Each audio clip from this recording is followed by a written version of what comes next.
When I was growing up, I was always really into games. I played computer games. I used to go down to the local arcade and work for quarters just so I could play games for free and whatnot. But it never really occurred to me that I could make a living making games. Getting a job at a game company, and something kind of clicked. I went, oh wait, you mean something I've really been into as a hobby all these years can be something that I could do creatively, and that was pretty exciting. I had drawn and written since I was a little kid and knew I wanted to be in the creative arts in some way. Randomly, many years ago, I got an opportunity to apply here at Blizzard. At the time we were called Chaos Studios. I didn't even know what the company did, and I walked in and apparently it was video games, and it was just amazing plays.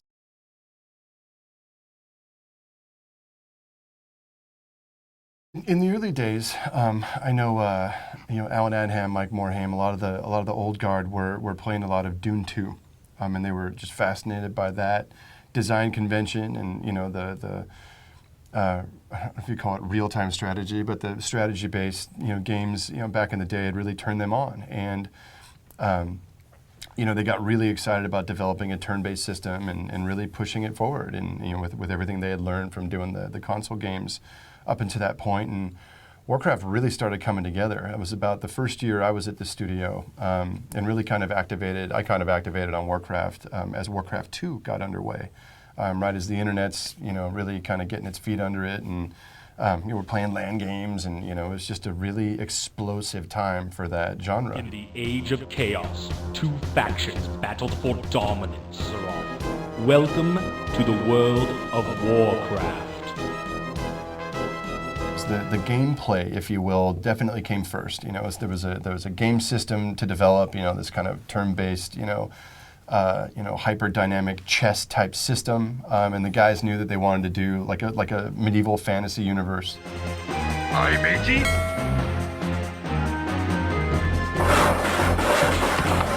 We're ready, Master. I'm not ready. Done building ship. I have always felt that having a world behind the game convention and having kind of a deep sense of history and context that underlies the gameplay itself adds a lot more dimensionality to your experience. That ultimately video games at some level are kind of this transportive, immersive, escapist hobby. And one of our first core values at Blizzard has always been gameplay first. Such that you might have the coolest story to tell in the world, and if it's not fun within the first 5 minutes of play, nobody's going to care. So gameplay always predicates, how we build our products. But I've always felt that just below that surface, if you can have your cake and eat it too, if you can have a really tight, well-knit game experience, and have that kind of underlying fiction and sense of cohesion, that you've got something very, very special. The fantasy kit over the bones of those first Warcraft games was really clever wallpapering in a way. And as the armies and units really started to come to life, and the functionality of each unit and the combos of various tactical units started to really take shape, really bringing out some of those flavors. No, this one's a troll. No, this one's an ogre, and they're from this land. And all the kind of world kit that began to spring up around those mechanical ideas really created a very different kind of product for us. And it began to take on a personality that, when we began, we didn't really anticipate. Informed as much by our artists, unique visual design as it was by kind of our unique humor, our tribal humor. And these guys not only looked kind of cool and they were hyper proportionate with their big giant weapons, but they were funny. They would say really off the wall things, and that fusion, amidst all of those components really, gave Warcraft a really interesting start, that I think has served us really well down the line, throughout the history of the franchise.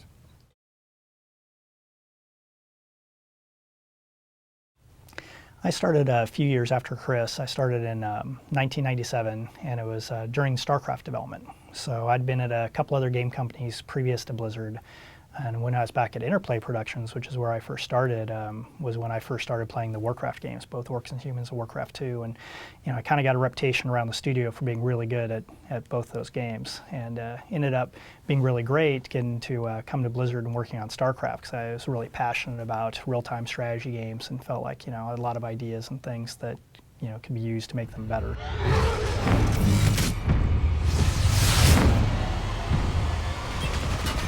It was interesting as we began working on StarCraft. We knew we wanted to do another RTS game. The studio was, becoming known for that, becoming a pretty solid shop for RTS design. But we didn't want to do fantasy again. We wanted to do something radical with aliens and ray guns. We had done StarCraft as a 2D art pass, kind of like Warcraft 2, and it was using 2D sprites, traditionally animated. And we did a couple builds of that, and I think we took it to E3 one year. CES one year, Yeah. and it looked terrible, right? Like people were just like, "What are you doing? It's Warcraft in space. Orcs in space. Orcs in space. Are you guys on crack?" And we came back to the office a little, maybe a little crestfallen, and it was right around the time where we started experimenting with kind of 3D rendered models. And so we developed like the Goliath or the Space Marine in 3D. So you had the benefit of like the kind of dynamic lighting. The look wound up working really, really well. Suddenly, StarCraft, the environments and the units took on a much more photorealistic look, and suddenly it started really finding its feet against the Warcraft's past, and it looked like a much more contemporary game, and if not a game that was actually pushing the visual boundaries of what we were seeing in RTS at the time. The thing that really surprised us, though, was how much it took off in South Korea with StarCraft. And I think it kind of surprised everyone, not just Blizzard. Probably even surprised Korea, right? It was kind of this kind of emergence of this whole new kind of cultural entertainment. Of this became this competitive gaming platform, and the people there that are really good at it, became like athletes and like sports stars over in the U.S. It's really exciting to go over there and kind of see that and be a part of that, and just see so much fandom, just like you'd see over here with, like the Super Bowl and football fans and all the rest. They have that around our game, which is super exciting. Over here, people are like, "Oh, what do you do for a living?" Well, I work on a game called StarCraft, and it's kind of cool, but like I don't know how many dates it was going to get you, on this side of the ocean, but. We're getting like video clips of like the big New Year's celebration in Korea was like, it had like StarCraft characters, dancing across the stage, and like this girl in a Kerrigan suit, and like they're rocking StarCraft across the sea, right? Like they're loving that stuff, and like back here we're kind of like, yeah, it's pretty cool, it's kind of nerdy, So it's just amazing to see this culture just embrace this super nerdy stuff that like we certainly believed in, but the love is it's going. It's becoming something out there, and it was really, really exciting to see everybody so passionate about this game, and these ideas. It was really cool.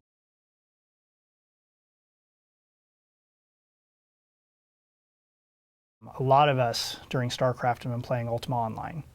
And during the time period after StarCraft launch, there was a fair amount of us started playing EverQuest and those types of games. And I think much like Chris talked about with Dune 2 kind of being an inspiration for the RTS games that we did, EverQuest and Ultima Online, kind of showed us the same ideas. Like here was this emerging genre that was super exciting and very powerful. And we really felt like it was something that we could add a lot to that genre, and Warcraft was really the perfect universe to do that in. We felt like we had a good grasp on what was the fun of those games, and there's multiple layers.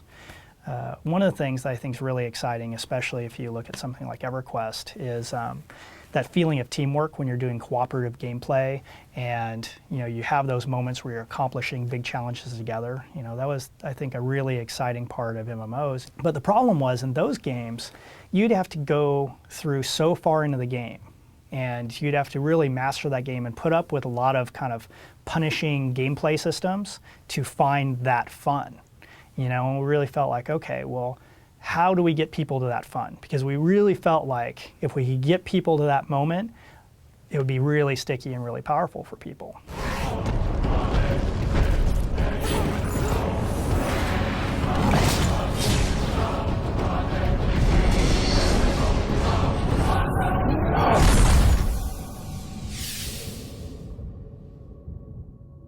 So I think one of the things that we did that really broke the mold was, we're going to give you a more directed gameplay experience. There was kind of this myth at the time that MMOs, weren't like single-player games. You don't do those sorts of experiences with an MMO, And we put that in there, and then when we started playing that, we knew it was going to be really sticky. So we saw the people around the office that had kind of said, "Oh, I'm not in MMOs; they're not for me." And they'd play that experience and go, "Wow, this is really compelling and really exciting, and I really like playing it." However, we had thought that we were being really ambitious, hoping that we can achieve 1 million subscribers. That was kind of where we're at. So we thought we were going to be so successful, we could double the success of the best MMO on the market. And that was probably the thing that really caught us off guard, was that we were off by many, many million players, and we definitely were not prepared for that level of success. We hit our goal a little earlier Yeah. than we thought we would. Yeah. I remember, I think we were all very proud of the game, if not totally sure of every decision throughout the process of its development. But I remember that first week or the first couple days that it went live, and none of us really knew what to expect. Like, many of us had played Ultima or EverQuest, and we were used to the feel of a morgue and people running around, people running by. Oh, that's another player. And I remember specifically sitting in Ironforge at the time, and the city was packed. There's people running around everywhere, and like this. It was early on in that week. Maybe it was just a dense night, but I remember going, "Wow, this is amazing." And just kind of on the trade challenge, listen to people talk and compare notes about, "Hey, anyone know where to go to get this?" I'm like, "Yeah, I know." And people were like helpful and meaningfully, interacting and talking about all sorts of weird stuff. And it was just weird to stand there and effectively read and/or listen just to all these people experiencing this virtual space at the same time. And I just had this feeling like, there's no going back now. This is the new frontier, and we had best hold on tightly.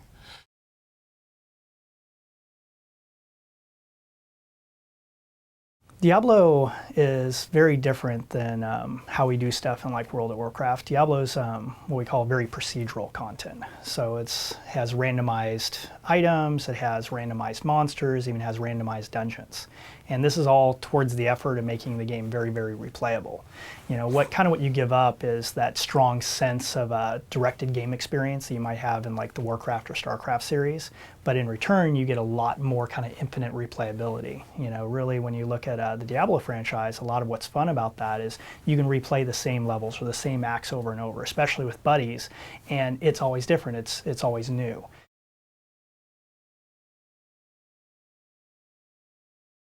I think a lot of times people looking from outside, they see, Blizzard and, this blue logo and, I don't know, I'm sure all that looks very intense, this crazy company, but to us, I think still more often than not, we feel like that garage band that somehow landed a record deal and that record blew up, but we still kind of think in a lot of ways like a garage band, like people are really listening to that album, like in a way, and it is kind of weird, right? With the BlizzCons and all that stuff that I don't know, man, these games went out and seemed to geek up a lot of people, just like us, just like that garage band. And it keeps us rooted, and the games go out and sell, that's killer, right? But we would still be doing this goofy stuff.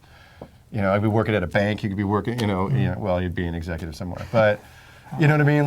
Wherever we found ourselves in life, we'd still be tooling out on these crazy ideas and orcs and, spaceships and stuff. So that's the part that's also amazing to get to share with people, because ultimately that's what makes it all go. That's what makes it all, is the points of our passion that, really fuel all this weird stuff. One of the things that's been interesting to us, from the Blizzard culture point of view, is that, we're pretty insular in general. Most of us are kind of geeky introverts, and we just like hanging out with each other and making up cool stuff and making games. And I think what's been interesting and exciting, but also scary to us, is kind of now being part of pop culture and doing museum exhibits and doing things like BlizzCon and having fans, and it's been shocking in good and bad ways. And now having people that grow up and say, hey, they played World of Warcraft and are inspired by it, maybe the same ways that we were inspired by films we saw in the 80s or something. I think that's really powerful, and I think we have a lot of responsibility now to do that well and to be good role models and to inspire kind of our audience to, hopefully be that next generation after us to make awesome entertainment.